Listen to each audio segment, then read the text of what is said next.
A gente passa a estudar agora o procedimento no inquérito policial aqui no âmbito do processo penal. A primeira etapa do procedimento do inquérito policial é a portaria.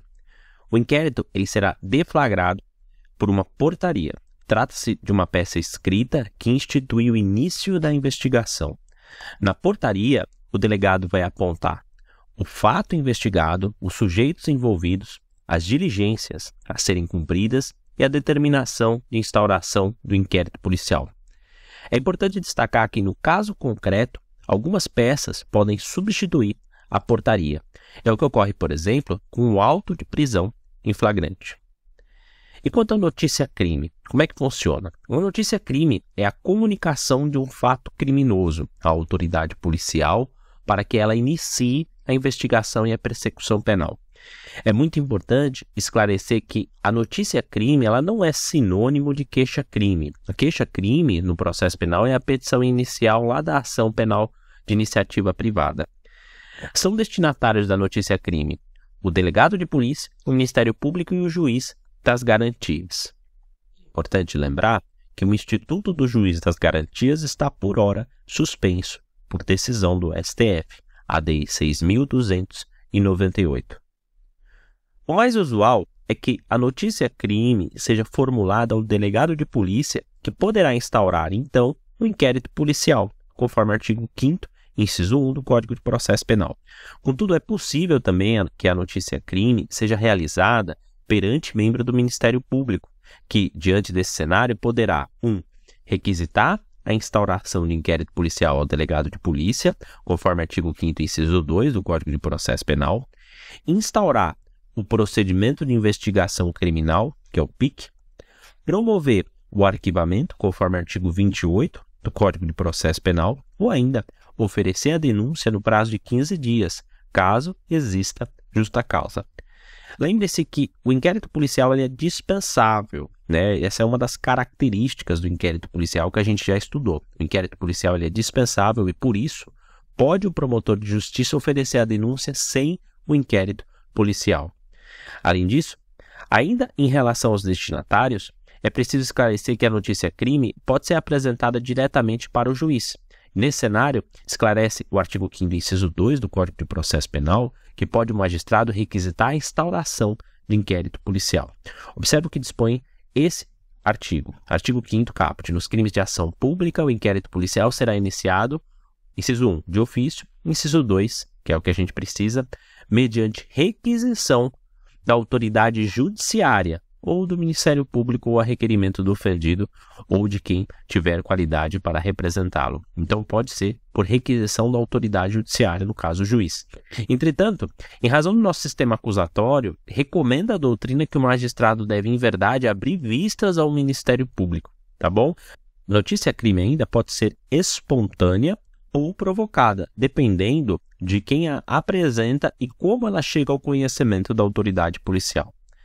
E quanto à legitimidade ativa da notícia-crime? A notícia-crime poderá ser uma notícia-crime direta, ou também chamada notícia-crime de cognição imediata, ou notícia-crime indireta, também chamada de cognição mediata. A notícia-crime direta ou de cognição imediata é aquela atribuída à atuação da polícia ou ao papel da imprensa. Uma notícia-crime direta é aquela em que a autoridade policial toma conhecimento de um fato criminoso de forma imediata e espontânea durante o exercício da sua atividade. É o que ocorre, por exemplo, quando o delegado recebe uma notícia da imprensa relatando um crime. Nesses casos, a autoridade policial deve iniciar a investigação sem necessidade de qualquer formalidade. Na categoria da notícia-crime direta ainda, tem-se falado muito da denúncia anônima ou notícia anônima, né? A denúncia anônima ou notícia anônima é o que a doutrina chama de notícia-crime apócrifa, sem autoria revelada, portanto. Nesse particular, tem-se compreendido que a notícia-crime apócrifa não autoriza por si só a instauração de um inquérito policial. Deve-se, diante da denúncia anônima, iniciar a verificação prévia de existência com o objetivo de verificar e analisar se a denúncia é verossímil ou não.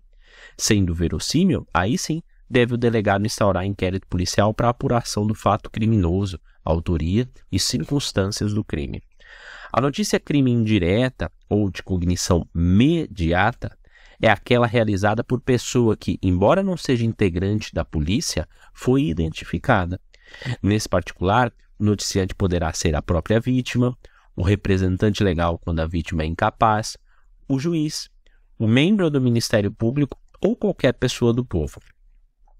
A vítima e o representante legal realizam a notícia-crime por meio de um requerimento, conforme o artigo 5º, inciso 2 do Código de Processo Penal. Olha só o que diz o artigo 5º. No caput, nos crimes de ação pública, o inquérito policial será iniciado, inciso 2, mediante requisição da autoridade judiciária do Ministério Público ou a requerimento do ofendido ou de quem tiver qualidade para representá-lo. Então é por requerimento, no caso do ofendido, de quem vai representá-lo. Na hipótese do delegado de polícia compreender que não é o caso de instauração de inquérito, poderá a vítima ou representante legal recorrer ao chefe de polícia por meio de um recurso administrativo, conforme o parágrafo 2º do artigo 5º do Código de Processo Penal. É curioso observar que, em crimes de ação penal pública, pode a vítima provocar diretamente o Ministério Público. Nessa hipótese, pode o Ministério Público requisitar a instauração do inquérito policial, situação em que o delegado é obrigado a instaurar o inquérito policial, não há faculdade aqui do inquérito do delegado de polícia, tá? Se o Ministério Público requisita, ele é obrigado. É importante destacar que dependem da manifestação de vontade do ofendido a instauração do inquérito policial nos crimes de ação penal privada e ação penal pública condicionada à representação. É o que dispõe o artigo 5º, parágrafo 4º e parágrafo 5º do Código de Processo Penal. Olha só o que diz esse dispositivo. Parágrafo 4º. O inquérito nos crimes em que a ação pública depender de representação não poderá sem ela ser iniciado. E o parágrafo 5º. Nos crimes de ação privada, a autoridade policial somente poderá proceder a inquérito a requerimento de quem tenha qualidade para intentá-la.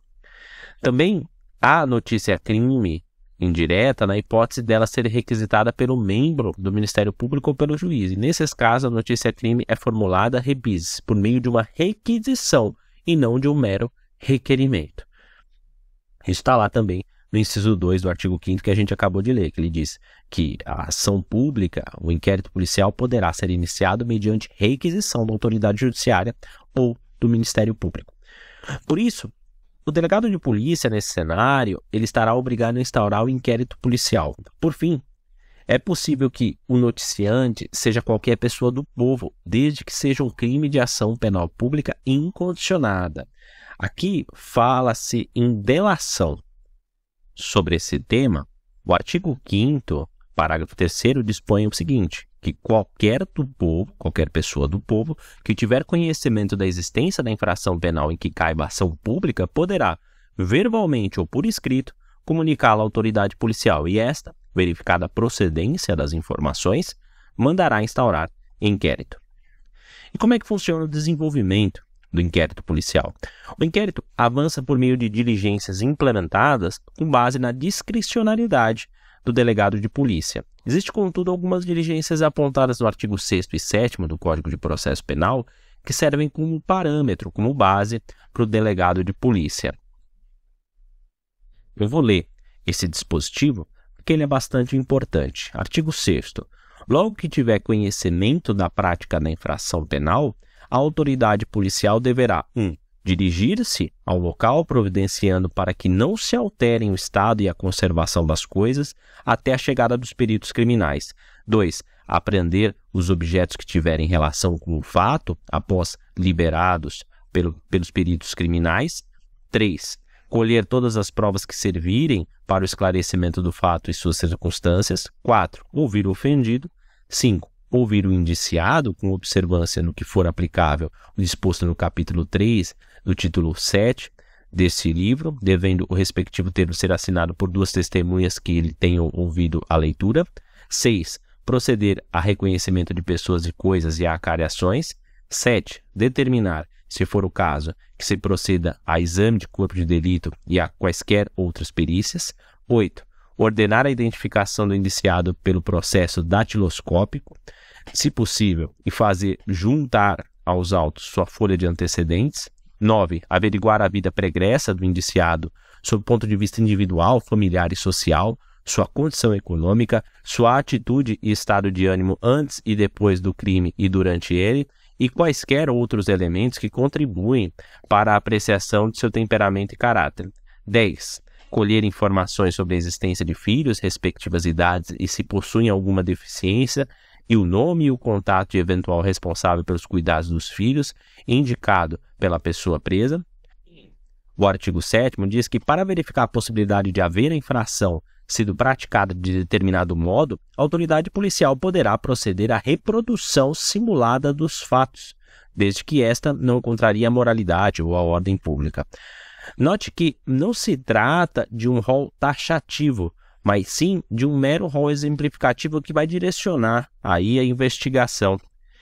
Em complemento, os artigos 13A e 13B acrescem diligências em crimes mais graves, inclusive relacionado ao tráfico de drogas, tá bom? E quanto ao encerramento do inquérito policial, como é que funciona? O inquérito policial ele será concluído por meio de um relatório. E o que é o relatório? O relatório é a peça descritiva que indica quais diligências foram realizadas e justifica a não realização de diligências impertinentes, tudo sem conteúdo opinativo. Não há conteúdo opinativo no relatório. Sobre esse tema, dá uma olhada no que diz o artigo 10, parágrafo 1º e 2º do Código de Processo Penal. Artigo 10, parágrafo 1º. A autoridade fará minucioso relatório do que tiver sido apurado e enviará os autos ao juiz competente. E o parágrafo 2º. No relatório poderá a autoridade indicar testemunhas que não tiverem sido inquiridas, mencionando o lugar onde possam ser encontradas. Contudo, é preciso esclarecer que a ausência de conteúdo opinativo não implica na neutralidade do relatório, tá bom?